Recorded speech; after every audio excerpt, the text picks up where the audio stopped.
अनाया, जिसकी आंखें झील सी गहरी थीं और जिनमें एक अनजानी उदासी हमेशा तैरती रहती थी, अक्सर एक पुराने वीरान किले के खंडहरों में खोई रहती थी। किले की दीवारों पर सदियों पुरानी कहानियां दफन थीं और अनाया को वहां एक अजीब सी शांति मिलती थी, जैसे वह उस खामोशी को बरसों से जानती हो। एक धुंधली दोपहर, जब सूरज बादलों से आंख मिचौली खेल रहा था, अनाया को एक दरार में दबी हुई एक डायरी मिली।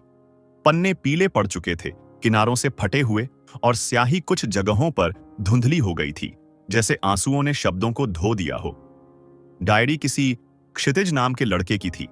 उसके हर शब्द में एक लड़की, नंदिनी के लिए बेइंतहा प्यार छलकता था, ऐसा प्यार जो वक्त की धूल भी नहीं उड़ा पाई थी। क्या यह सच में किसी भूले हुए प्रेमी की प्रेम कहानी है, या सिर्फ खंडहरों में गूंजती हुई किसी अकेले दिल की कल्पना? अनाया ने डायरी को अपनी उंगलियों से सहलाते हुए खुद से पूछा।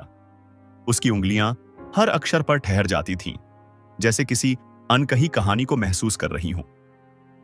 जैसे जैसे अनाया डायरी के पन्ने पलटती गई, नंदिनी और क्षितिज का प्यार गहरा होता गया। उनकी मुलाकातें किले के गुप्त रास्तों पर होती थीं, जहां चांदनी रातें उनकी गवाह बनती थीं और तारों की छांव में अनगिनत वादे किए जाते थे। क्षितिज के शब्द नंदिनी की सुंदरता और उसकी हंसी को ऐसे बयान करते थे जैसे वह उसे अपनी आंखों के सामने देख रहा हो। लेकिन फिर अचानक डायरी के पन्नों पर उदासी छा गई। नंदिनी का जिक्र धीरे धीरे कम होने लगा और उसकी जगह बेचैनी और इंतजार के शब्दों ने ले ली। नंदिनी कहीं चली गई थी, एक रहस्यमय चुप्पी छोड़कर। क्षितिज ने उसे हर जगह ढूंढा, हर गली, हर शहर छान मारा, पर वह नहीं मिली। उसकी डायरी उसके टूटे हुए दिल का आईना बन गई थी। नंदिनी कहां चली गई? क्या कोई जबरदस्ती उन्हें अलग कर गया? क्या उनका पवित्र प्यार इस बेरहम दुनिया की भेंट चढ़ गया? अनाया का दिल एक अनजाने दर्द से बेचैन हो उठा। उसे लगता था जैसे वह उस बिछड़ने का दर्द खुद महसूस कर रही हो। डायरी का आखिरी पन्ना अधूरा था, बस एक धुंधला सा संदेश लिखा था, कांपते हुए हाथों से। मेरा इंतजार करना नंदिनी, मेरी हर सांस तुम्हें पुकारती है, मैं जरूर लौटूंगा। उस अधूरे वाक्य में एक अटूट विश्वास और एक गहरी निराशा एक साथ झलक रही थी। अनाया उस दिन से हर शाम किले पर जाने लगी। वह उस बरगद के पेड़ के नीचे बैठती थी जिसका जिक्र डायरी में बार बार आता था, मानो वह क्षितिज और नंदिनी की मुलाकातों का नीरब गवाह हो। उसे लगता था जैसे वह क्षितिज को सदियों से जानती हो, जैसे नंदिनी की उदासी उसकी अपनी हो। एक सर्द शाम, जब सूरज डूब रहा था और आसमान नारंगी और बैंगनी रंग में रंग गया था, अनाया को किले की एक पुरानी गिरी हुई दीवार पर एक अजीब नक्काशी दिखी। धूल और काई की परत हटाने पर उसमें दो नाम उभरे, क्षितिज और नंदिनी, और उनके नीचे एक तारीख उकेरी गई थी, 100 साल पहले की। वह तारीख उस दिन से मेल खाती थी जब डायरी लिखना बंद हो गया था।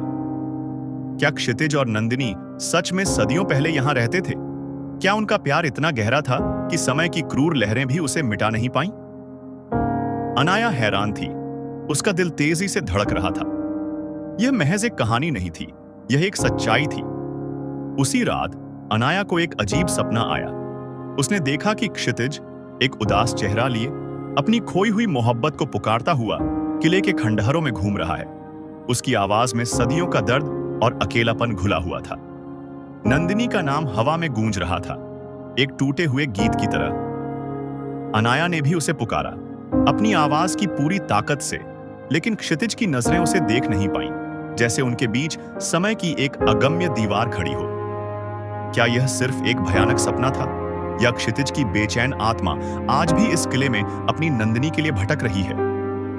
अनाया डर गई, लेकिन साथ ही उसे उस अनजान प्रेमी के लिए गहरी सहानुभूति महसूस हुई।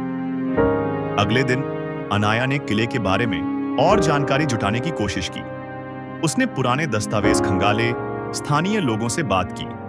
उसे पता चला कि 100 साल पहले क्षितिज और नंदिनी नाम के दो प्रेमी थे, जो एक रहस्यमय हादसे में खो गए थे। एक तूफानी रात के बाद दोनों ही लापता हो गए, जैसे जमीन निकल गई हो। किसी को नहीं पता चला कि उनके साथ क्या हुआ, और उनकी प्रेम कहानी एक अनसुलझा रहस्य बनकर रह गई। क्या अनाया अनजाने में उस अधूरी प्रेम कहानी का हिस्सा बन गई थी? क्या क्षितिज का सदियों पुराना अधूरा प्यार उसे किसी अदृश्य डोर से उस किले की ओर खींच रहा था?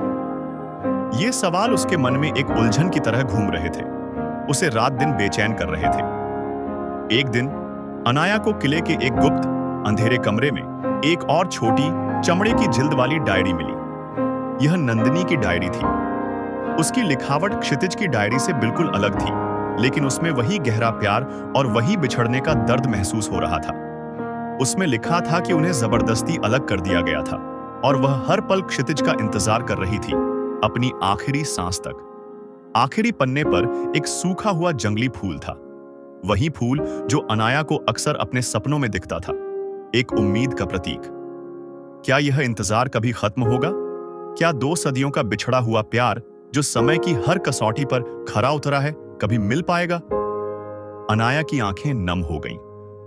उस सूखे फूल को देखकर उसे लगा जैसे नंदिनी खुद उससे कुछ कह रही हो।